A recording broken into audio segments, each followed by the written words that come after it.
Добро вечер, почитувани гледачи. Време е за последното издание на Заспи ако можеш за оваа работна недела. Јас сум Драган Милосављевиќ, Горан Мировски, стандардно од мојата десна страна, а вечерва наш гостин, поточно гостинка, представничка на понежниот, а според мене попаметниот, подобриот и по многу нешта посилниот пол, пратеничката од ВМРО ДПМН Марија Петрушевска. Добра вечер. Добра вечер и ви благодарам на поканата. Марија, вие во условно кажано политичките кругови важите за една од оние кои што не многу често излегуваат на јавната сцена, што сметам дека е штета и навистина е задоволство што прифативте да гостувате во нашата емисија. Уште една индискреција, вие важите за една од пратеничките во опозицијата, која што е, би рекол, најзаинтересирана за меѓународниот пристап, меѓународните односи. Долго време сте во тој опсек, во таа бранша, и сметам дека вечерва и тоа како ќе можеме да дадеме повеќе одговори околу тоа кој на вистина ја кочи европската интеграција на Македонија. За почеток можеме со нешто лесно, ако така може да го кажам. Пред неколку дена беше Визер маратонот, познатиот маратон во недела. Еве тука се пофала мојата сопруга истрча. Може би требаше јас да го кажам, да имаш конфликт на интереси. Не, кога се пофала мојата сопруга истрча 21 километра, мене почитувани гледачи, не ви се веруваше дека е тоа возможно, но возможно е, и мојата сопруга ми покажа дека кога човек сака се може да направи. Јас сигурен трчаме овде едни поинакви кругови, меѓутоа од тие кругови не се слабе баш на вистина, но даваме се од себе. Вие бевте на истиот маратон, трчавте 5 километри. Символично, да. Па не се символични, 5 километри се сосема солидна должина да се истрча и секој за сите тие 11.000 луѓе што трчаа, меѓутоа останавте запаметено од овој маратон по една порака што ја носевте на вашата мајца, веќе ја замалам веднаш режијата, ако може да ја пушти, ако случајно не гледате, почитувани гледачи, пишува трчај брзо како закон за европско знаменце по скратена постапка. Точно така. Уште еднаш ви благодарам на поканата да бидам дел од вашата емисија и на самиот почеток да изразам и честитки до вашата супруга, која што и таа уште еднаш можеби женскиот пол покажува дека може да биде и тоа како истраен, па дури и на маратони. Апсолутно. Именно точно на еден посимволичен начин, може покреативен начин, традиционално учествував во делот на символичната 5 километри трка, но со цел овој пат да се испрати на порака на покреативен начин, но сепак да се пренесе реалната состојба за она што се случува во рамките на она што треба да наликува дом на демократијата или собранието. Иако пораката треба да биде може за моменти шеговита, меѓутоа реално состојбата внатре и не е така за да кажеме дека можеме да се поднасмееме или симпатично да ја и тивко да ја наблюдуваме состојбата внатре во собранието, заради тоа што и вие како и цела македонска јавност знаат дека имаме многу сериозни процеси во кои што во најголем дел се и би рекла прилично штетни во однос на европската интеграција, а сепак им се става едно такво европско знаменце, па затоа на покреативен начин законите кои што оваа влада се обидува да ги протне под привезот на европската интеграција, од толку повеќе им да стави европско знаменце со цел да се искористи собраниската процедура за што пократко да поминат или на побрза трака, беше и овој пат пораката која што ја упатив заедно со учесниците на овој Што маратон. даде резултат, морам да признам, мене освен трчањето на мојата сопруга, тоа ми остави впечаток, претпоставам дека и на многумина други, но да бидеме реални. Промената на кривичниот законник помина на токму таков начин, со европско знаменце. Законот за амнестија е веќе влезен во процедура. Сега, денеска беше, вчера, се извинувам најавено дека закон за помилување треба да влезе во процедура. Председателот Пендановски излезе со некое свое видување што според мене е чудно, но за тоа малку потоа.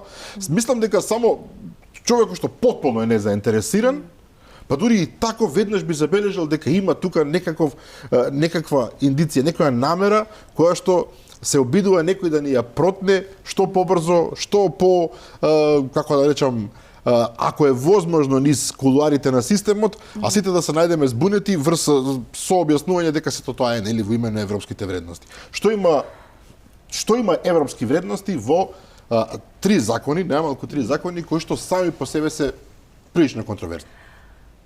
Прво кратко и јасно, апсолутно ништо. И тоа може да се види од самиот текст на законите. Ќе се согласам, скандалозно е. Апсолутно неевропски, но пред се представува директен атак кон правниот систем овде кај дома. Носењето на кривичниот закон кој што не смееше да се случи на начин на кој што се случи, да се стави европска знаменце и да се протне, да се злоупотребат процедурите во собранието, но дополнето со сега веќе пристигнатиот закон за амнестија, верувајте дека апсолутно не може да ни помогне во придвижување ниту во реформите кои што треба да се однесуваат на судството, јавното обвинителство, но апсолутно не може да ни помогне ни во подобрување на состојбите кои што се однесуваат, а се поврзани со првиот кластер во делот на европската интеграција, односно во фазата на скрининг.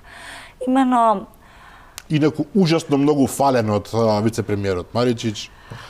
Што е уште потрагично, замислете вице-премиер за европски прашања да упатили да изрази на ваква поддршка. Едно е сигурно дека индициите да подржи злоупотреба на европското знаменце за, ја би рекол, партиски цели. Овие трите закони што ги збориме се чисти партиски интереси. Тука морам да кажам само, ако ми зволите на работа, денеска слушнав една многу интересна теза од луѓе кои што се прилично добро упатени и во политиката и во подземјето. Ова е многу интересен момент, дека едно сценарио кој што вака наликува на конспиративна теорија, но ако добро се размисли, има прилично добра логика. Обезбедени се сериозни пари, за милиони евра, за дел од луѓето кои што ќе се спасат од издржување на затворски казни, сите овие три закони, и кривичниот закон и промените, и закон за амнестија, и тој закон за помилување на јавениот. Значи зборуваме за 600 до 800 луѓе кои што ќе треба да излезат од затвор, и дел од нив би излегли од затвор на викенди, кај што има скратена затворска казна, и тоа излезе токму во викендот кога ќе се одржуваат изборите. Дел од тие луѓе, 600 до 800 луѓе, се претпоставува 200 до 300 луѓе, ќе бидат директно инволвирани, зборуваме за криминалци, инволвирани во вршење на присила, притисок и спречување на гласање таму каде што е известно, сигурно дека секаде ќе победи опозицијата, но во некои делови од Македонија нели има шанси да се направи нешто, нели, каде мешани етнички средини каде што СДС само остварувал подобри резултати. И ова е вака една теорија, повторно ќе речем конспиративна теорија која што нели не можам да доживеам 100% точна, меѓутоа многу логична и некако тоа што го праша Драган преска ти, тоа е логиката зад носењето на овие три швейцарски закони, би рекол. Да, има некоја логика заради тоа што кога ќе ги погледнете тезите со кои што впрочем и дури не им се усогласени помеѓу Ковачевски, Спасовски и министерот за правда Луга, најверојатно дел од тие може во моментот да делуваат како конспирации, меѓутоа ќе покаже времето дали се издржани. Прво дека точно постојат индиции дека овие два закони се поврзани со клиентелизам на владата и подземјето. Повеќе од јасно, веќе со изминативе години говориме дека во Македонија мафијата си има своја држава. Оваа влада и не направи многу во однос на борбата со корупцијата и организираниот криминал, за да не демантира во овие тези, иако навистина сите овдека би сакале да видиме една многу поинаква реалност.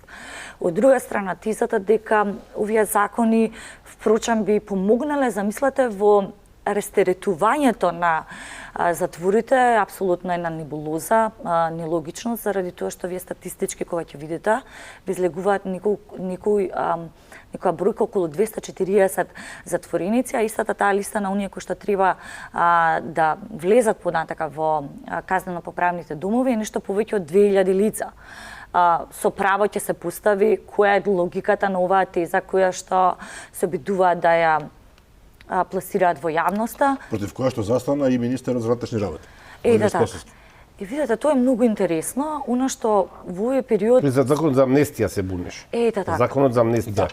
Односно на влада гласал за него, а потоа Тој рече дека меѓутоа околу растартирањето на затворите, тој инсистираше токму дека не гледа во тоа некоја. Да, но доколку гледате дека ова какофонија која што им постои во однос на изјавите, министар за внатрешни работи во 2 наврата изразува сомнежи за овие закони. Сега, ако првиот закон не сте се согласували, сега за вториот имате начин да поднесете оставка и да кажете дека не се согласувате од која причина ја поднесувате, па на крај Но вие зборувате за ситуација каде што луѓето имаат морал и етика. Апсолутно, да.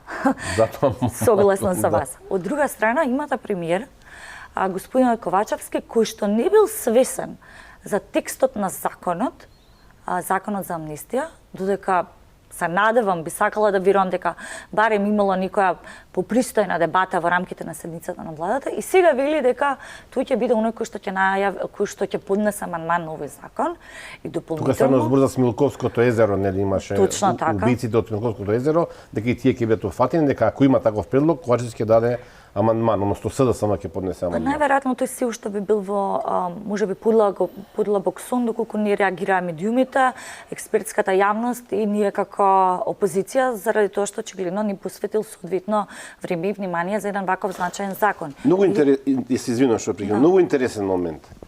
Вие не сте во владата, се разбира, но отприлика знаете подобро од нас како функционира, претпоставувам. Што е причината зошто Ковачевски на таа дадена седница не се фокусирал на еден многу важен закон за кој што знаел дека ќе предизвика контроверзи? Убаво рековте, се успал, играл, не знам, на телефонот, играл игрици. Читал книга, она што го прави Што може да прави? Ние можеме да претпоставуваме, така. Во однос на изминатиот период видовме прилично би рекла несвојствено однесување за некој кој што треба да биде премиер или државник, кој што има највисоката функција, треба да почувствува висок степен на одговорност пред секој народот. Нека не биде тоа чувство на одговорност. Повторно грешите, морам за транспарентност и инклузивност. Ќе се расправам. Да, зборувате за луѓе кои што имаат одговорност, отчетност. Овде нема такво нешто, ни етика, ни морал. Затоа, дајте да бидеме малку по-реални. Што е тоа што премиерот го натерало да замижи на седница која што ја водел? Тога се враќаме на првата теза, така. Дека најверојатно индициите дека постои клиентелизам помеѓу политичката елита на власт и подземјето е една од причините поради која што можеби премиерот не бил соодветно присутен или не се вклучил во соодветната дебата. Инаку верувајте, ако ние се обидуваме да најдеме соодветно или логично објаснување за една вакво неодговорно однесување на премиерот, нема да најдеме заради тоа што целиот овој изминат период ние не успеавме да најдеме соодветно логично однесување на некој кој што требаше да биде премиер на држава. Па само да ве потсетам, ние го имавме последниот случај во самитот во Блед, каде што сите државници говореа за суштината на самиот самит, нашиот премиер говореше за средби со гостителски работници во истиот тоа. Измислени тука. Кој да чекаа да се вратат во Македонија, да. Тука ќе реагирам, измислени, не знаеме дали постојат. Ме молам, Ставко Осмековиќ Ковачевски, навистина ли добивте предлог во собранието на закон каде што се споменува монарх и права на монарси како некакво оправдание зошто се носи закон и кој е тој закон? Подготвени сте очигледно за прашањето. Тоа е токму актуелниот закон, законот за амнестија. И замислете, тој е пристигнат, иако не знам зашто колегите од Социјалдемократскиот сојуз се обидуваат и изјавуваат во јавноста дека не е пристигнат. Законот е пристигнат и е достапен за сите пратеници. Да, интересно, тие велеа дека не е законот пристигнат. Не, апсолутно. Еве јас конкретно го добив законот преку веб страната на собранието. Така да сите кои што се заинтересирани, треба да се заинтересирани, не треба да го следат примерот на нивниот председател на партија, туку треба да се однесуваат одговорно како народни избраници, треба да го видат овој закон од 14 страници. Замислете, закон од 14 страници, суштински закон, кој што го минува целиот правен поредок, кој што го минува целиот тек понатака на движење на многу процеси во државата, колегите се уште калкулираат и најверојатно еве би рекла се молат потајно да ВМРО час поскоро го блокира законот, што и сигурно тоа ќе го направиме. Како претходно премиерот го преспал. 14 страници преспал на Преспал, апсолутно, замислете. Ета така, и сега и колегиве, најверојатно пратеници, планираат истото такво однесување да го продолжат. Замислете, во воведот, велат дека откажувањето државното право на казнување никогаш било привилегија на монарсите, кои го изразувале суверенитетот на државата, значи биле дури поетични за да потполнат 14 страни.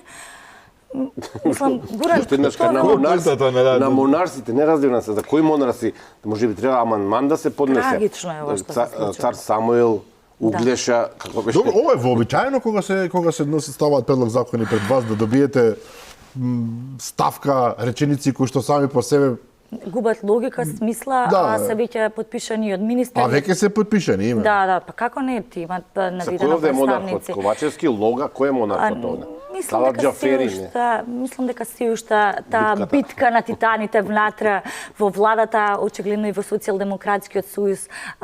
Ние чинам допрва ќе следиме и ќе гледаме. Чекајте сега, нели ВМРО се распаѓа сега, немојте сега. Па ево очигледно биткава на титанива или монарсите внатре повеќе во Социјалдемократскиот сојуз и во владата ВМРО можам само да потврдам дека обединето сплутено и е подготвено за една голема победа со која што навистина ја започнуваме кампањата и сигурно ќе ја реализираме за многу скоро од сега. Мене некако најмногу како монарх ми личи Оливер Спасовски, ако ми дозволите вака да си кажам, од сите овие наведените, тој некако ми личи. Еден дилетантизам. Да, еден дилетантизам што јас не го разбирам во цела работа и намерно велам дилетантизам, а не аматеризам, е тајмингот кој што е избран. Во принцип овие закони можеа да ги стават, не знам, од лани или пред 2 години да ги туркаа полека, едни од сега, други од по 6 месеци и така натаму. Ова ставање по гласањето во собранието, каде што сите 44 пратеници од ВМРО гласа против промената на уставот и сега сме почеток на октомври, дедлајнот е декември, барем така тие велат, значи токму во овој момент сега се ставаат нагло 3 закони кои што се очигледно исклучително важни за одредени структури, покажува дека некој се брзал. Значи, зошто не го смислили? Не сте вие таа што треба да одговорим, но логично, јас би тргнал со месеци порано. Да не забораваме дека тие дојдоа како влада, едно од нивните ветувања беше дека како влада и како парламентарно мнозинство ќе го променат начинот на носење на законите на поквалитетен, со тоа што ќе создадат едно инклузивно општество каде што ќе дозволат академијата, невладиниот сектор, засегнатите институции да се вклучат во јавни расправи за да се подобрат законските решенија. Ова е сосема спротивно и само уште една од тие бројни лаги на кои што сведочиме. Прво, академијата беше исфрлена од приказната. Точно. Советот на јавни обвинители исфрлен од приказната. Советот за надзор на јавните набавки беше укинат во рок од 3 месеци до доаѓање на власт. Значи секој од тие што би требале да бидат вклучени во таа велелепна инклузивност беа исфрлени практички. И дополнително на бранот на кој што тие се обидуваат да пливаат, а тоа е европската интеграција, ваквите закони директно им наштетуваат и на тој нивен бран, така. Имено овој пакет на закони го носат пред се од лични теснопартиски интереси заради тоа што се надиваат веднаш дека свесни дека одговорноста се ближе за неколку месеци, дека во едни многу понезависни институции тие ќе треба да се соочат со судот на правдата, така, пред лицето на правдата и најверојатно ќе треба да одговараат за се она, за сите овие штитни политики што ги направија изминативе 7 години, но истовремено и говори многу дека се подготвени по секоја цена, апсолутно по секоја цена, да нанесат штета не само на правниот систем на државата, на граѓаните, туку апсолутно и на сите едни процеси кои што треба буквално нас да не трансформираат како општество за да можеме конечно да излеземе во оваа црна дупка во која што сме впуштени. И сега нивниот приоритет не е трансформација, не е реформи, не е развој или прогрес, туку апсолутно колку можат во последен момент да ги улеснат законските одредби преку овие закони и оној закон кој што се најавува за така, за мораме да бидеме искрени, високи функционери од власта со оглед на индициите кои што ги имаме во изминатиот период, меѓутоа и нивни партиски близнис, лични, би рекла, пријатели, сопартици, ќе мора да се соочат токму пред правосудните органи. И со овие закони тие ќе се или се обидуваат да ублажат таа одговорност, но нашата порака треба да извинете, нашата порака председателот веќе кажа, јас се веќе ја повторам, доколку ние искрено сакаме, а верувам дека сите ние сакаме да конечно ја видиме Македонија и реформирана и да секој кој што се огрешил пред законот да одговара, овие луѓе ќе одговараат. Ние не можеме да разговараме за никаков просперитет, за никаков развој, за никакви понатамошни реформи ни дома ни надвор. Која билам надвор, мислам, во делот на европската интеграција, се додека во Македонија, дома овдека, ние не почнеме со одговорност од највисоките врвови. Уште еден апсурд што сакам да го спомнам во овој правец, го дерогираат и онакво пропастениот правен систем во Македонија, а зборуваат за Европска унија во која што правото е се. Точно. Европската унија, основата на Европската унија е таа правна еднаквост, правни норми и така натаму, тие одат против нив. Темелот.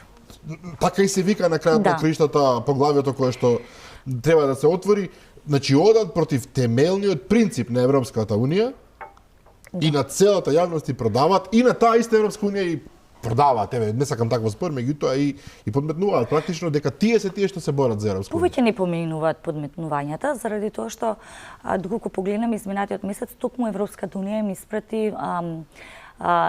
оценска мисија во врска со состојбите во правосудството, односно судскиот совет. Вие видите таму имаме ние две председателки кои што беа се поднесоа оставка заради тоа што во нивните изјави или барем така тие ги информираа медиумите дека имале политички притисоци. И бизнис и правосудни притисоци политички, да. Ете така. За Црвенковска, подоцна Дамева, малку поинако беше кажано, но прилично јасно е што се случува таму. Во обвинителството, за жал, замислете, ние сведочиме каде што обвинител кој што треба се бори против организираниот криминал, а гледаме слики како политичари му седат со папуча на рамења, на глава и така натака. Мислам, понекогаш ние можеме во некои други околности нели да се нашалиме, но за жал во Македонија ѓаволот е однел шегата. Затоа граѓаните имаат само 1% доверба во правосудството и она што вие го кажавте точно. Тие заборавија дека впрочем правосудството, слободата, човековите права, безбедноста, реформата на јавната администрација, функционалноста на демократските институции се темелот на моторот на европската интеграција. Процесот скринингот или подоцна преговорите би можеле почнуваат, односно и завршуваат токму со темели, фундаменти, како е полесно за да се разбере. Испраќањето на мисија, оценска мисија од страна на европските институции, впрочем, ја би рекла, наликува, вие сте поискусни, наликува на некој Прибе 3, така ние го имавме Прибе 1, Прибе 2, сега ова може да биде Прибе 3, но дали и потоа од препораките кои што ќе пристигнат, ќе имаме политичка волја за истите да се имплементираат. Тоа е многу клучно. Ние можеме да добиваме препораки. Го имаме и скрининг, извештаат за скринингот во однос на кластерот темели. Тука јасно е утврдено дека институциите, односно оваа влада, потврлаат во согласувањето или хармонизацијата на европското законодавство, македонското со европското законодавство. Дали ние ова е многу внимателен принцип на анализа, да речам. Тоа зборуваме сега за анализа на оценката за скринингот на Македонија. Да.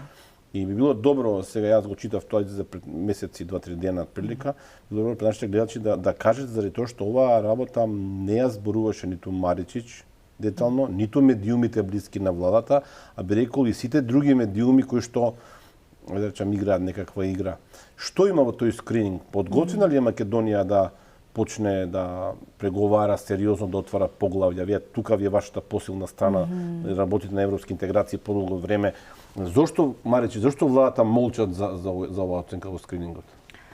Да се подсетиме дека прво еден краток вовед. Значи, почна скринингот, првата фаза и нашите институции, работни групи од нашите институции, заедно со администрацијата, бюрократијата на Европската комисија, удат во детали во анализа на конкретни законски решенија, области и така натака. Темелот фундаменти, односно темелите фундаментите, оно што го велиме моторот на европската интеграција, ги опфаќа суштинските области кои што прочам се би рекла и камен темелник на било кое демократско општество. Тука Европската комисија ќе оцени уште на самиот почеток, но и во завршувањето на фазата на преговори, дали вие навистина сте подготвени да бидете дел од европското семејство. Зошто господинот Маричич одбива да говори на повеќе за скрининг извештајот во делот на темели, заради тоа што голем дел од овој извештај ја опфаќа неговата првична работа и првична позиција. Тој беше министар за правда. За правда, јасно. Пред да дојде како вице-премиер за европски прашања. Кога забрани употребата на зборот Македонија во регистрација на За жал. правни ентитети во Ете Македонија, така. што падна подоцна на Уставен суд. Ете така. И сега тој истиот, нормално дека ќе се сокрие, научивме и последниве денови дека преферира да се крие и нема храброст да стапи, па ќе даде некој штуро објаснување или прес. Во сите овие области, особено во судството, правосудството, функционалност и подготвеноста на институциите за демократските процеси, слободата, правата на човекот, на граѓанинот и така натака, имаме комплетно потврлање, односно имаме една умерена оцена, каде што во сите овие поглавја е констатирано дека Македонија мора да вложи многу повеќе напори за да ги придвижи процесите. До тој дипломатски речник да не биде да ви кажеме луѓе за никаде сте, ајде, вложете повеќе напори. Јас, Иве, за да не ви дадам единица, ќе ви дадам двојка како прилазен заради тоа што вие веќе сте во скрининг фаза. И ова е навистина погумно што е напишано во самиот извештај. Зборуваме 22 години по потпишување на договорот за асоциација и стабилизација, 2001 година во Загреб, и 19 години од добивање на кандидатскиот статус. 2005 и 2009 првата препорака за отпочнување на преговори. Да. Така? 18 години, до 18 години. И сега ние во овие... И ние добиваме од 1 до 5 двојка. Замислете што е многу интересно. Ние имаме компаративна анализа во собранието. Оваа прогресивна, така наречена, само наречена европска влада, во тие компаративни анализи кои што ги имаме во собранието, во делот пак на напредокот на Македонија, кој што го дава или кој што го следи Европската комисија, во делот на слобода, демократски институции, правосудство и основни човекови права, заедно со безбедност и слобода, оваа влада има помала оцена и од така наречениот режим. Да. Највисоката оцена. Да, точно. И тоа се јавни документи кои што може да се видат. Господинот Маричич знае да ги оспори, меѓутоа тоа е институција која што постои внатре во самото собрание и која што прави компаративна анализа на извештаите за прогресот на земјата. Оценките практично. Ете така, на оценките од 2009 заклучно со 2021 година.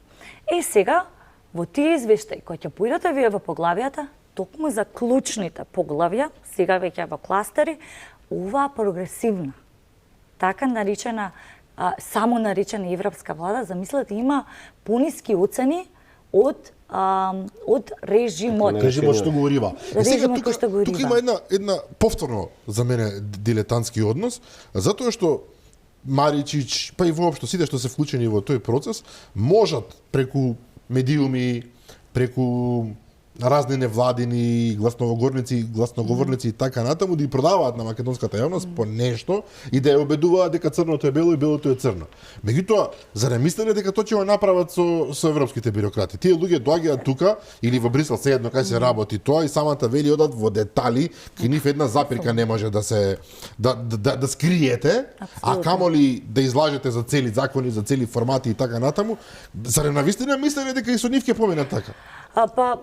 Што очекувале дека ќе се случи чудо? Не, Маричич најверојатно се надева дека ќе успеа да не се развие таа дебата која што треба да постои како што постоеше во одреден момент за извештаите кои што го оценуваат напредокот. Зошто да немаме соодветна дебата во рамките и на собранието, меѓутоа и воопшто и во медиумите за скрининг извештајот токму за темели.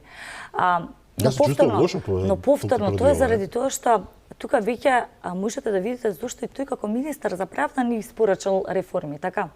Реформите во судството, јавното обвинителство, реформата на јавната администрација, борбата со корупцијата и криминалот. Едноставно таму се оценките петки све. Да, брилјантни се. И добро се покрива со громогласно викање ние сме за Европа, ние сме за Европа. Да, со тие празни флоскули, јас затоа им велам дека ако нешто е најзлоупотребувано од страна на оваа влада, и впрочем оваа влада е причината за било која блокада и вето која што Македонија има во моментот, е токму поради тоа што европската интеграција разбра исклучиво како една теорија празна флоскула, како една лента која што треба постојано да врти, заради тоа што во суштината кога ќе погледнете вие не можете да забележите никакви реформи. Затоа што вас тие бюрократи сепак се партнери во овој процес, ќе ве оценат во однос дали вие имате исполнете стратегијата за реформи на судството и правосудството, така? Докаде е нивната имплементација? Акцијскиот план или во однос на борбата со корупцијата, колку случаи се процесирани, колку тие се завршени и така натака. Слободата на медиумите, слободата на граѓаните, реформата на јавната администрација. Еве, например, во овој извештај, една од темите која што се отвора е дали балансирот реално се уште има потреба да постои. Има образложение зашто тие го наведуваат како причина која што Македонија треба да го размисли во иднина. Зошто не постои мерит системот? Зошто администрацијата е загушена со непотизам, кронизам и партизација? Во оваа прилика да честитаме на вашата колешка Арта Билјали Зендели, која што вчера прославуваше вработување за нејзиниот сопруг. Арта Билјали Зендели е пратеничка на ДУИ, представила нека комисија, ми се чини дека важна комисија. Подпредседател на комисијата за европски прашања, да. Си го вработила сопруг, односно тој самиот се вработил според документот подпишан од екс-пратеник на СДСМ Тунтев. Човекот победил пред голем број на други кандидати во Агенцијата за воздухопловство Чинам, каде што платите се меѓу 70 и 200.000 денари. Овие работи се нотираат. Ние може овдека ќе се обидите да ја угушите дебатата, меѓутоа дека ќе поминат така глатко или дека не можат да бидат забележани, апсолутно треба на сите барам кои што се носители на јавни функции или сите кои што имаат таа одговорност да ги менаџират институциите час поскоро да ги разберат и навистина да се освестат. Но тоа покажува уште нешто друго, пратеничка Петружевска. Тоа покажува дека нив и воопшто не им е гајле. Па кој ќе ги видите, да, се согласувам. Јас велам, барем така не уча на политички науки, кога ќе се соочите кога сте наоѓате во еден систем каде што државата е заробена од политичка елита и кога истата таа политичка елита е изводена исклучиво само од бизнис и партиски интереси, веќе вие не можете да зборите за демократија, за одговорност, транспарентност, вие зборите за партократија или зборите за систем каде што имате простата еден највисок степен на некомпетентност или можеме да разговараме за какистократија. Ние во Македонија одавна ги изгубивме основните вредности, односно не народот. Туку оваа влада се обидува да ги угиши нашите вредности на тој начин со тоа што нема да се дозволи слобода на мислата и на говорот, на политички неистомисленици ќе се врши политички притисоци или било какви други познати методи за нив. Меѓутоа, на сето тоа ние ќе ставиме европско знаменце или пак ќе зборуваме за европска интеграција. Простата, ваква европска влада Европа не познава. И на крајот на денот, владата и незините медиумски сателити, поддржувачи, една огромна армија на ботови распоредена прилично добро на социјалните мрежи, а на крајот ќе речат еве пратеничката Петрушевска без разлика колку реално, логично и аргументирано вечерва дебатира за евроинтеграцијата со состојбите во Македонија, е антиевропски настроена, таа е против демократијата, таа е против ЕУ, против НАТО и внимавајте, голем дел од македонските граѓани, се уште околу 140, 130, 150 илјади луѓе му веруваат на тој Маричич или на Ковачевски како симпатизери гласачи на СДСМ. Тоа е сериозен проблем. Има неколку работи кои што точно е дека од бројката, и се извинувам, од бројката од 400 и повеќе илјади гласачи што во 2017 гласа за СДСМ, па потоа 330 илјади во 2020 година, таа бројка е значи за 3 пати помал во 2016 се извинувам, и за половина, повеќе од половина помалку од 3,5 години, но сепак 150.000 луѓе веруваат кога ќе каже Маричич дека Петрушевска, колегата Драган, ние сме антиевропски настроени. Чинам дека тоа мнение или таа поддршка одамна веќе е падната во однос на ставовите и на господинот Маричич, но и генерално нова влада. Од друга страна, доколку ги погледнете, не говорам сега за анализи или испретувања кои што ние како политичка партија ги правиме, но и веќе го земам на Националниот демократски институт, кој ќе ги прашате граѓаните кои се вашите топ приоритети, што најмногу ве засега, така? Кои се вашите сектори, политики кои што најмногу ве засегаат и ете, можеби не можете да го поминете ни месецот. Првото е сиромаштијата, второто се лошите и штетни економски политики, иселувањето, недоволната или ниската плата, така, ниските приходи во семејствата, малите пензии и така натака. И кој ќе ги прашате кој чините дека е главен виновник во однос на ваквите штетни политики, 65% вела дека тоа е владата. Значи тоа е Ковачевски, Маричич, Груби и сите останати кои што се во владата. Така да, и оно што е повеќе од јасно, морам да изразам и голема благодарност, меѓутоа и драго ми е што успеавме како политичка партија буквално да ја победиме таа нивна пропаганда. Не велувам дека тука треба да застанеме, веќе и почнавме нашата нова предизборна, би рекла, кампања во која што ќе продолжиме со тие средби со граѓаните, ќе ги собереме нивните предлози и мислења за потоа да ги преточиме во нашата програма. Меѓутоа, чинам дека оваа пропаганда која што е присутна пред се од страна на владата, затоа што од друга страна видовме колку финансиски средства тие се вложуваат, особено и низ социјалните медиуми, за да сериозни пари. Ќе биде поразена. Да бидам кратка и јасна, ќе биде поразена на следните избори.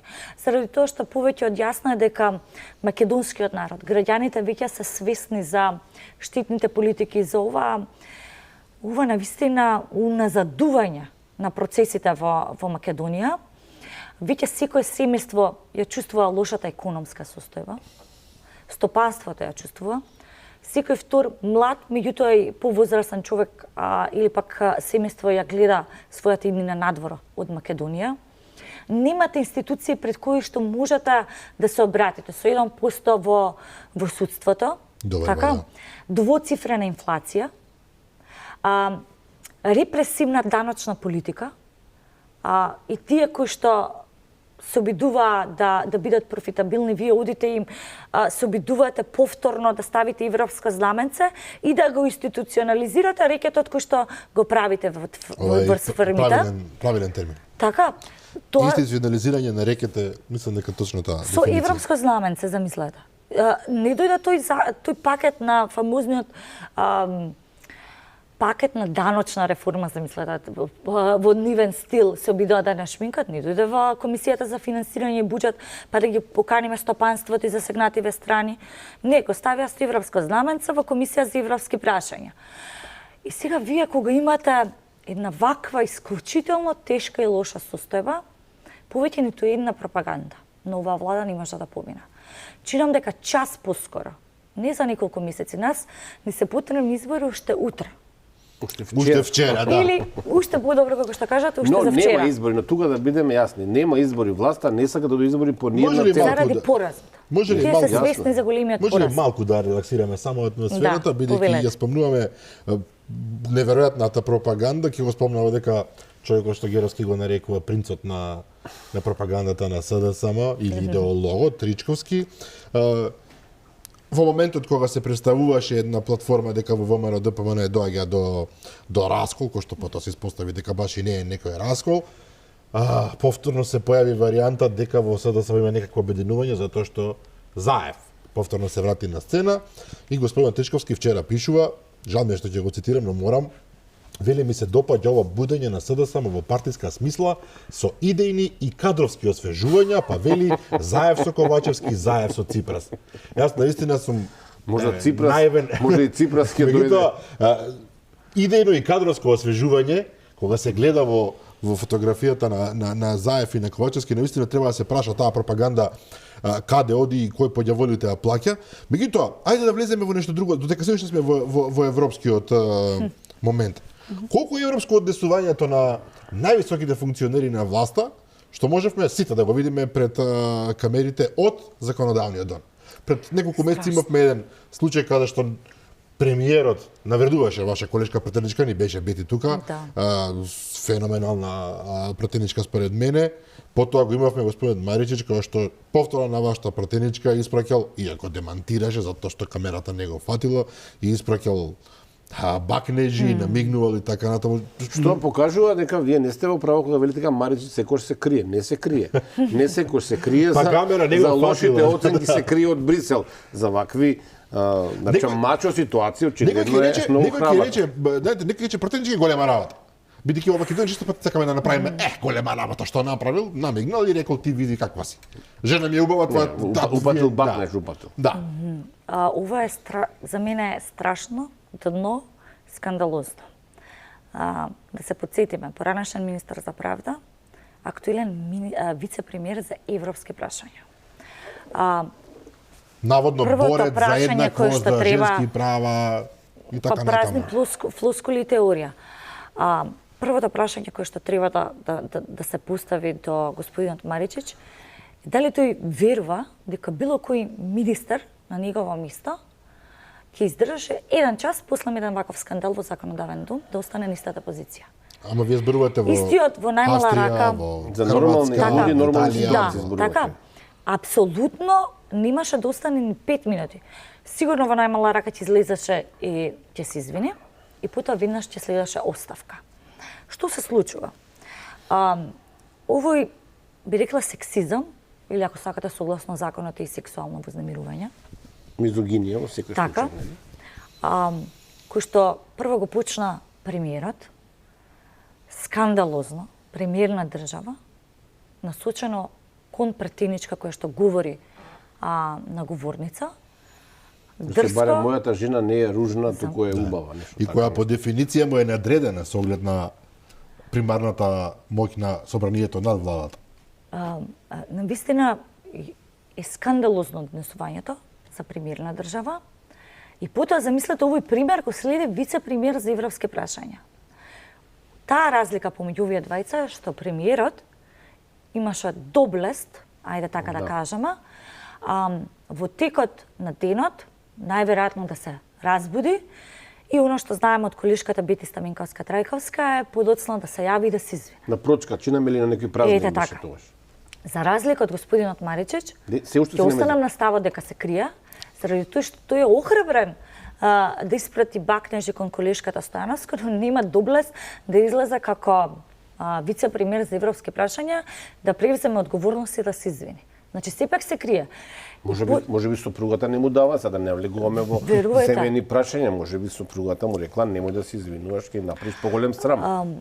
Она што за мене е навистина загрижувачки е што иако постои клуб на пратенички во самото собрание, кој што треба да ги обедини, така, кој што треба да ги обедини сите пратенички, кога секогаш ќе имаме еден ваков сексизам од гости во собранието пред се, да не забораваме, тие се гости во домот, во нашиот дом, во домот на демократијата, во законодавниот дом.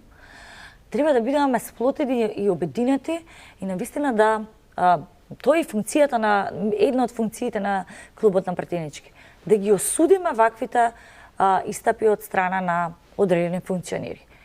Она што е стварно жално, навистина е жално што се случи е дека потоа после извесен период, не знам дали колишките биле принудени за да ја одржат таа пресконференција или не, меѓутоа излегоа и застана, замислете, во одбрана, и тоа само исклучиво колишките пратенички од социјалдемократскиот си. Двете пратеници мислам дека имаше со нив, но ликовите им кажува дека нешто многу сериозно им се случува. Сега кажам, нима од коалицијата. Да. Беа само пратенички од социјал и пратеници. Од ЛДП немаше например. Да. Така да, и сега навистина е загрижувачки пораката која што се испраќа. И тука паѓаат во вода сите оние напори кои што ние во изминативе 3 години, сега зборам како пратенички, како пратеници од овој мандат, се обидуваме да ги или ги вложуваме во унапредување на правата или еднаквите права помеѓу жените и мажите.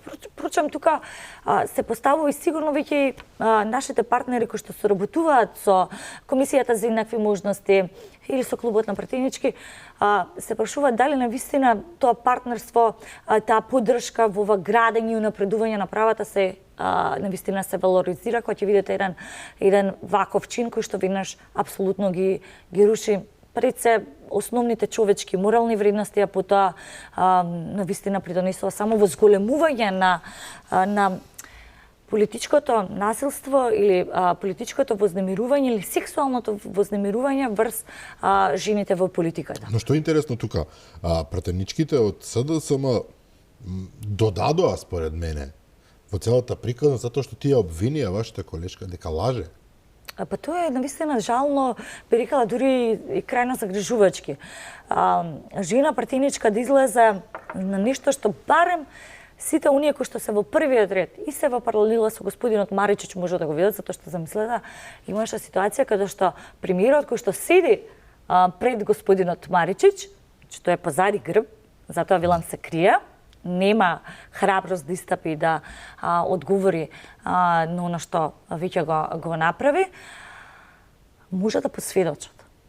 Што искрено се случило. Исто како што може да посведочат и видео снимките од собранието, заради тоа што никој не може да ме уведе дека не постои снимка, не постои видео снимка во собранието каде што може јасно да се види оно што го има направено господинот Маричич. Зборуваме за сериозен законодавен дом, така? Зборуваме оно што, извинете, оно што знаме дека колешката Стојановска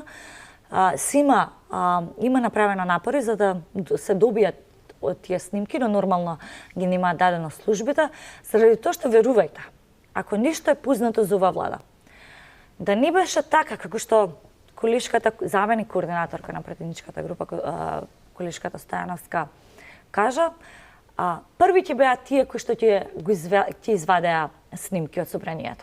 Дефинитивно, тука се согласуваме. Има уште еден важен момент, го гледав видеото што го објави Дафина Стојановска, каде што потпредседателот на собранието Мисовски му зборува некому до Маричич и му вели нешто, ќе парафразирам, веќе да престане да реагира, што упатува на тоа дека Мисовски видел дека Маричич претходно реагирал. Се вако ова е малку, да речеме, со методна дедукција, ама очигледно е дека Маричич направил нешто неприкладно. За разлика од тоа што премиерот е пред со седење или пред господинот Маричич, Мисовски има јасна представа, поглед има, да. Така, јасна представа, јасен поглед врз целата сала, особено Секогаш се фокусирам на таа страна, кон владата. Познато за мисоски.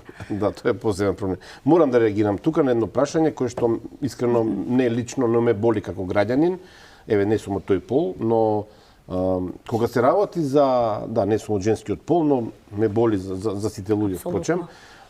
Кога се работи за пратенички, собраниски, политички, партиски препукувања, сите пратенички сте активни. ВМРО, СДСМ, ДУ и така натаму. Но кога се работи за фемицидите, имавме 3 за многу кратко време, некако не видов од вас соодветна реакција, да станете сите пратенички во собранието и да го повикате Оливер Спасовски да каже зошто жената што беше убиена пред 10 дена, можеби пријавувала во обвинителството во Кочани беше случајот, пријавувала во полиција, значи имало јасно предупредување дека ќе се случи нешто. Не ведам дека вие сте виновни како пратенички таму, меѓутоа мислам дека во вас е силата. 23 фемициди има во Македонија во последниве 7-8 години, ако не се лажам сега. Во секој случај премногу жени се убиени од мажи во семејно насилство, партнери, сопрузи и така натаму. Најмалку половината од нив можеле да бидат спречени заради тоа што претходно имало најаве дека тоа ќе се случи. Може да добиеме од вас ветување сега, ние сме новинари, но можеме да побараме дека оваа работа ќе истуркате и во ВМРО да помине пратеничката група, но и на ниво на собрание заради тоа што на вистина Македонија станува светски рекордер во убиство на жени. Да.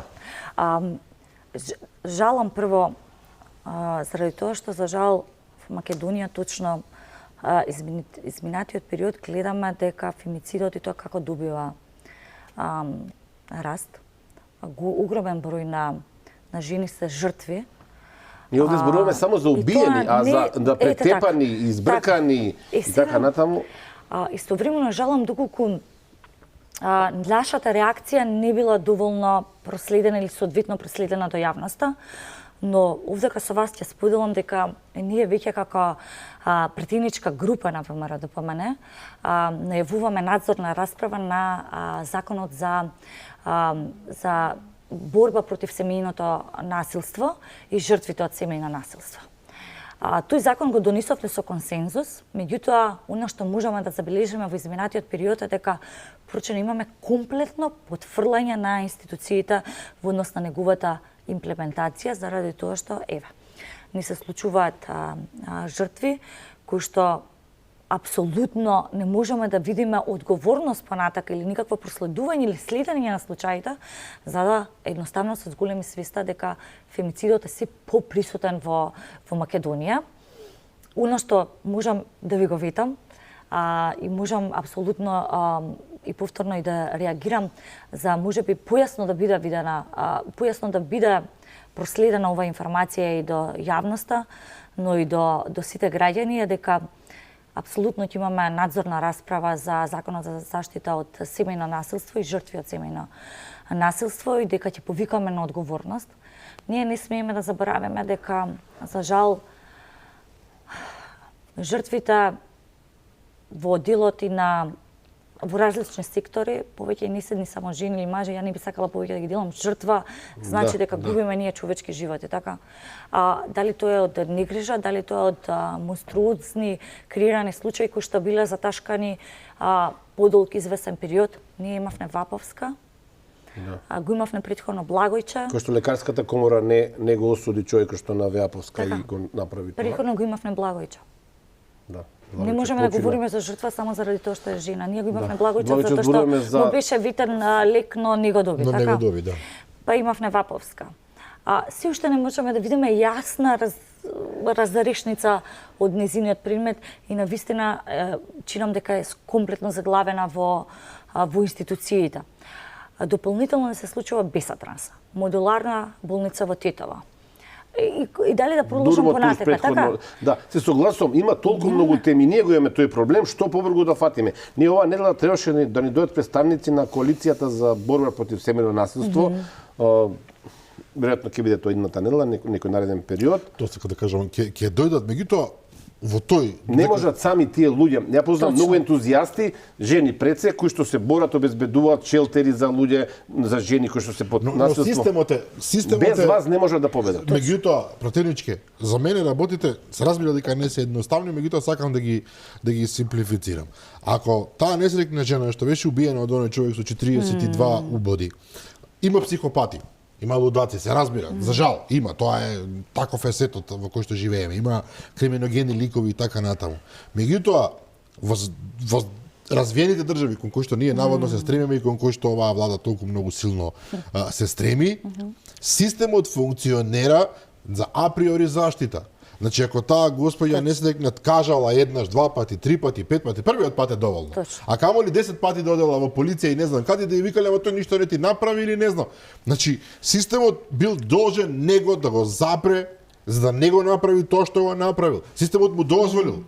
Ова е директно обвинување, би му рекле, не му рекле, меѓутоа го оставиле да направи тоа што го направи. Комплетно потврлање на системот, комплетно потврлање на органите. Јас овдека можам апсолутно прво би сакала до сите граѓани, до сите би рекла не само припаднички на понижниот, како чисто милува да се кажат, но до сите граѓани кои што во даден момент чувствуваат дека институциите потврлат навистина да видат партнери во партеничката група на ВМРО-ДПМН, бидејќи не можам да говорам за другите партенички групи, и дека ние сме тука апсолутно во оваа борба и во заштита на нивните права, во делот на пред се борбата со институциите, борбата со системот, но и конечно изнаоѓање на правда. Можат во било кое време апсолутно да не контактираат и навистина се обидеме заедно да се избориме за да го надминеме оно што ни се случува во делот на фемицидот, меѓутоа и во делот на ова затајување или буквално заташкување на случаите кои што се однесуваат, така да што веќе имаме јасни жртви по различни предмети. Знаете зошто од вас вака си дозволи да побарам ветување, ако тоа не е вообичајна практика? Ова е прв состав на било која пратеничка група, на било која политичка партија во Македонија, каде што има навистина силни, еве вие сте доказ, вечерва сте прв од Онисија, јас сум навистина, морам да признам, сум воодушевен од вашето познавање и од систематизираноста на тоа што го зборувате, но имате толку многу силни личности во пратеничката група. Зборам и за жени и мажите, но жени, јас не сеќам 30 години сум, значи собранија следам и политика следам, немал и затоа си дозволив да побарам од ветување, зашто вие може да го направите тоа, особено што е известно дека идната година голем дел од вас ќе бидат во институциите. Знаете што е проблемот? Во Кочани точно се знае кој го примил апелот на сега починатата убиената да се преземе нешто да се спаси животот. Точно се знае кој во обвинителството, зборам се во МВР, точно знае и во обвинителството кој го примил апелот да се спаси животот. Дали тие луѓе пренесли на своите командири, да се види кој е командирот што рекол не оставете го тоа. Дали тој командир е пријател со убиецот? Дали во обвинителството имал некој роднина од страната ме разбирате, не се работи овде, одговорноста не е ваша, се разбира. Меѓутоа овде зборуваме за знаете, ние можеме да зборуваме за политика овде, законот бил вака, така, овде зборуваме за конкретни последици по човечкиот живот и навистина мене ми неприфатливо и јас уште еднаш кога затвориме темата, очекувам од вас и лично ако сакате и како пратеничка група и како сите пратенички групи да преземете нешто и протестен марш да одржите. А на крај Доколку факт е дека клубот на партенички потврли во изминатиот период и не можеме да видиме јасна состојбата со господинот Маричич, ја покажа поделеноста внатре кога клубот требаше да излезе за најзначајните прашања. Но оно што го најавувам и тоа сигурно ќе се случи е на наша иницијатива ќе започне надзорната расправа во делот на законот за семејно насилство и жртвите од семејно насилство. Не смееме да дозволиме ниту една жртва повеќе. Институциите не смеат повеќе да бегаат од одговорност и тоа како што кажавте. Таму мора да има име и презиме кој не го проследил и што во првиот момент кога жртвата пријавила дека има притисок, насилство врз неа и така натака. Уште првиот момент, а не да се чека втор, трет и на крај да изгубиме човечки животи. Потребна е одговорност, а вакви институции, верувајте, не смеат понатака апсолутно ни да проложат. Тие лица кои што дозволуваат ваков пропуст во системот треба да понесат одговорност. И ќе има одговорност. Има критично дело непостапување во критичниот законник, многу прецизно луѓето кои што не пријавиле и тие што спречиле пријавата да биде ефектуирана, направиле критично дело непостапување и тоа е преку надзорната расправа апсолутно не застарува многу лесно тоа. Веќе имаме консензус и тоа е да речеме малку попозитивна порака во однос на надзорната расправа дека треба да се случи и токму преку оваа надзорна расправа ќе се обидаме да ги повикаме најодговорните институциите, во овој случај Министерството за внатрешни работи, да не кажа што има направено во однос на самиот предмет, но и на многу други претходно. Да. Овде ќе направиме пауза, време за кратките вести на Алфа, потоа се враќаме на разговорот со пратеничката Марија Петрушевска.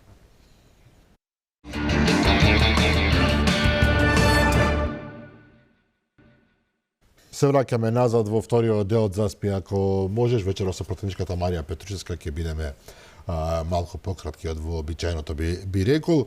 Пратеничка зборувавме за проблемот со фемицидот, зборувавме претходно за успесите, односно неуспесите на европската влада во историјата на сите европски држави до оваа што сега ја контролира Македонија. Вие се заложувате и во делот со младите, прилично сте активни и го споменавте тоа некаде на почетокот вака низ разговорот, па сега да вратам на таа тема. Младите факт е дека се иселуваат од оваа држава масовно како никогаш порано. Не дека немало иселување, Македонија е печалбарска земја во принцип, меѓутоа ова што сега се случува е екзодус. Екзодус, точно. Ние имаме екзодус апсолутно во секој дел од Македонија, не само источна, западна. Просто не постои мало, не постои дом веќе каде што некој член од семејството не е заминат. За жал, најчест пример, односно секој втор млад човек веќе својата иднина си ја гледа надвор.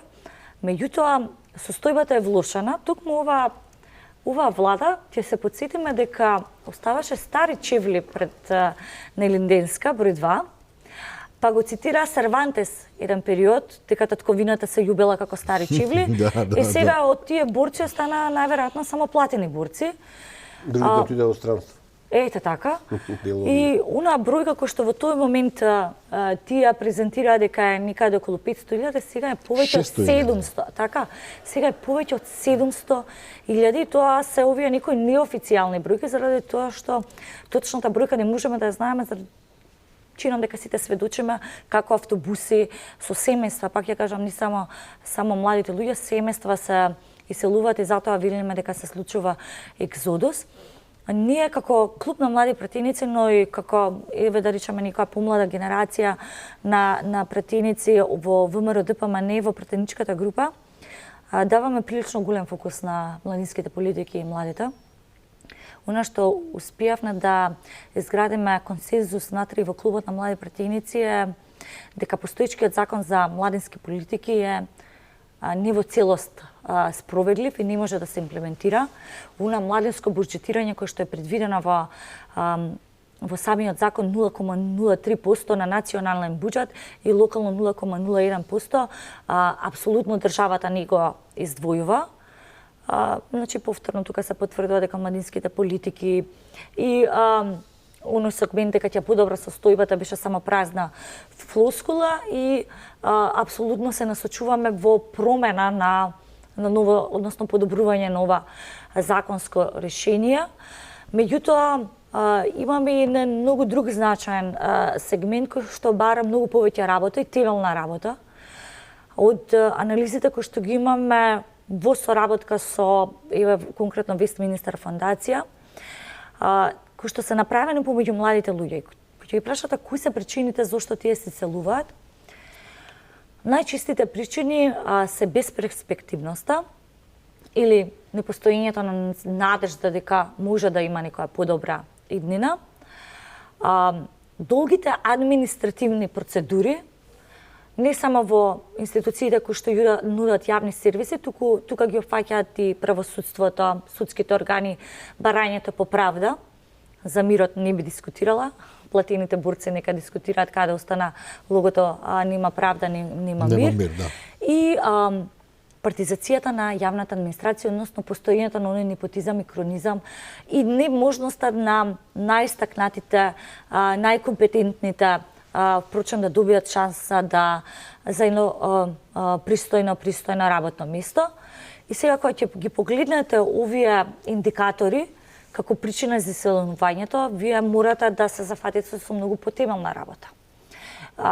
Овие причини се и потврдени во тие директни средби кои што ги имаме на локално ниво, при посета на оние младински локални совети кои што се формира. Ја морам да изразам една голема благодарност за тоа што имаме драстична промена во формирањето на младинските локални совети, кои што се законска обврска согласно Законот за младинско учество на општините. Таа промена, позитивна промена се случи после локалните избори, каде што испративме писмо како пратеници дека потребно да се формираат младински локални совети за да се креира едно место за младите да можат да учествуваат во локалните политики на општините. И морам да кажам дека градоначалниците навистина дадоа една поддршка и партнерство токму во спроведувањето на овој дел од законот. Од сите партии или само во мрдата? Па, ако разгледаме, ние имаме доминантно локалната самоуправа, односно мнозинството од општините. Што укажува на ситуацијата дека вие ќе може да ги спроведете сите овие младински политики, сите останати политики, само ќе дојдете на власт сега, вака во оваа ситуација кога сте во опозиција, објективно е многу тешко. Немаме многу време. Ако ми дозволите на крај сакам да се навратам малку на темата која што веќе година и пол стана досадна, но се уште е суштинска, уставните промени. Сега последни информации од СДСМ ги слушам од луѓе прилично добри позиции тамо дека 14 октомври сега е денот Д. 18 пропадна август, нели, тогаш се растури фамата. Сега 14 октомври е денот Д, па потоа ќе биде, не знам, 23 ноември, па потоа ќе биде 21, сега ги датумите ги заборив. Значи има неколку датуми каде што ќе се прави притисок. И сега се враќаме на Маричич, кој што во неколку наврати претходно и сега на едно интервју во 360, мислам. Ика човек од вечерва. Не, многу добро, тоа е најстројниот играч на владата во моментов и затоа го анализираме. Го плаќаме од наши пари, можеме да го анализираме за наши пари. Тој рече 360 дека ние не во минато време, туку дека ние разговараме со секој пратеник поединечно. И сега мене ме интересира, со вас разговарал ли господинот Маричич, ви пристапил, ви се јавил, ви прашал да ве покани на средба да разговарате? Прво, господин Маричич, како што кажавте, тој е платен од парите на народот и апсолутно нема причина и не можам да разберам неговата улога во својство на министер да бара средба или да не покани на разговор ние кои што сме пратеници и представници на народната волја. Така. Хиерархиски вие сте над него, законодавната власт е над извршната. Ако никој треба да бара отчет за работата и би рекла за целиот овој изминат период, како тие ставија вето на европската интеграција на Македонија со нивните постапки, тогаш токму ние сме тие кои што треба да повикаме на разговор, односно на отчетност.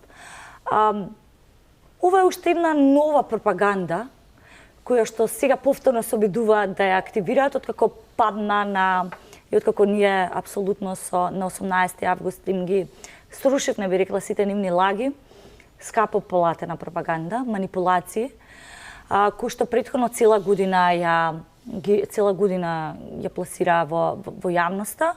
Но 18 август само се потврди нашиот став и било кој датум кој што тие ќе го изберат, истиот тој став ќе се потврди. Дека 44 пратеници на ВМРО, ДПМН и коалицијата нема да гласаат за и нема да поддржат уставни измени под вакви бугарски диктати или бугарски наметнати барања. И тоа на господинот Маричич треба и на цела влада да им е јасно. Мојата порака до нив е дека апсолутно треба час поскоро да се спремат за подготват за избори и за еден голем пораз, а потоа и да се соочат со одговорност пред институциите. Овде за мене, кога го слушам Маричич вечерта, им пишев на двајца ваши колеги, две колешки кои што ни биле гости во студио во последно време, да ги прашам дали ова точно. Четворицата ми рекоа дека такво нешто не се случило, дека не може да се случи. Не може апсолутно. Но мене една работа, вие сте политиколог. Така, да. Изучувате науката за политологија, за однесување на политичарите, на политичкиот систем. Зошто еден вице-премиер би си дозволил да излезе на телевизија и безочно да лаже дека во тој момент додека зборува се случува процес на директни поединечни разговори со пратеници, кога е многу едноставно нека тој мејор ќе пукне. Зошто некој овде сега зборуваме, јас ќе бидам малце груп, не сакам Маричич ми е колега, да речам, по специфична тежина, не сакам да го навредувам, немам ништо лично против него, но овде зборуваме за деловна способност. Вие да излезете и да лажете пред сите и да знаете дека ќе бидете фатени за 3 минути, е малку чудно. Како го објаснува политикологијата, сама како политиколог, да ве прашам некако пратеник? Јас себе да бидам за нијанса поумерена од вас, кога немате за што да говорите за конкретни резултати и за проекти, креирате повторно една пропаганда за да ја покрие целата ваша неспособност во делот на... Но не може да покрие, тоа е суштината. Вие кога ќе излажете, кога ќе ве фатат, и вашите блиски луѓе што ви веруваат, и вашите партиски симпатизери, следбеници, членови, чекајте, овој мојов лаже. Јас се чувствувам лужа тоа што мојот представник лаже. Ја затоа го зборам ова. Вие да лажете кај што нема да ве фатат, знаете како политика е, може би да оправдаме, кај што ќе ве фатате, глупо да лажете. Ќе се согласите, позната ни оваа риторика, Позната овие ни, празни зборови. дефинитивно. Пак ќе кажам, не можеме да најдеме логично објаснување, дури ни како политиколози, во некако што е платен од народни пари, кој што има одговорности пред претениците, пред народот, да го троши своето време, да пласира лаги, за да ги затошка сите оние скандалозни процеси или монструозни скандали кои што се случуваат во секојдневието, буквално секој ден во Македонија, а кои што за жал се натоварат на народот и на стопанството. Господин Маричич долго време не излегол да говори за конкретни проекти. Долго време не излегол да говори за реформи. Тие последниве години единствено на кои што говорат за уставни измени. Откако ги срушивме овие лаги на 18 август, сега повторно се обидуваат да активираат оваа пропаганда со цел, внимавајте, кога во периодов се случуваат кривичен закон, закон за амнистија и закон за најверојатно за помилување. И сега тие повторно ќе пливаат на овој бран, ќе купуваат време, но верувајте, време повеќе ни Македонија, ни народот, ни никој овдека нема. Заради тоа што од овие штетни политики, од овој пепел кој што тие го направија во секој поле, во секој сектор, дали образование, дали здравство, дали економија, каде сакате, култура и така натака, во надворешна политика, во европската политика, така, апсолутно бара час поскоро реакција, час поскоро промена на владата, промена на оваа политичка структура, луѓе кои што ќе дојдат, ќе почнат да работат и навистина ќе донесат трансформација на целото општество и конечно се надевам дека Македонија народот ќе ги огрее сонцето. Затоа сме ние тука да контролираме дали ова ќе се случи што го зборувате. Драган, пред да се завршиме, честитки за новата фризура. Претпоставам ќе сакаш да го кажеш и авторот на ова убавина. А јас сакам да изразам едно задоволство, да поздравам на твој колега Драган. Сопругата нема да му ја спомена, тоа што ќе се знае за кого се работи, со кого денеска се сретна во базарот во Карпош. Една прилично емотивна средба со луѓето. Сакам да го кажам ова не заради конкретната средба, туку заради поддршката што ја добиваме од огромен број на луѓе, кои што навистина многу ни значи. Тие што не знаат со Драган, не знаат дека ние не сме ни по коцка, ни по пари, по жени, никако освен нашите се разбира, и дека овие средби со дотичниот твој именјак Драган, неговата сопруга, нема да ја кажам уште еднаш името, навистина ме потресе, но и ми даде вака кураж да стварно да издржиме до крај. Инаку мојот бербер е подобар од твојот, мојот е професор, доктор, да го кажам името сега, не знам, еден од водечките научници во Македонија со најголем број трудови, хемичар Петре Макревски професор, се вика, мојот бербер е подобар од твојот бербер. Мојот фризер е Филип Крстевски, поздрав за Филип, локален момак. Благодариме многу, одлично интервју, ви благодариме навистина за... Јас ви благодарам на честа и можноста да бидам ваша гостинка. Да, ова беше прв пат, се надевам, не и последен, ќе имаме повторно прилика пратеничке, а тоа беше се за вечера, почитувани гледачи. Утре или денеска, како сакате, во 15 часот е репризното издание на оваа емисија, а јас и Горан повторно ви закажуваме средба во понеделник во 22 часот и 30 минути. До тогаш пријатно.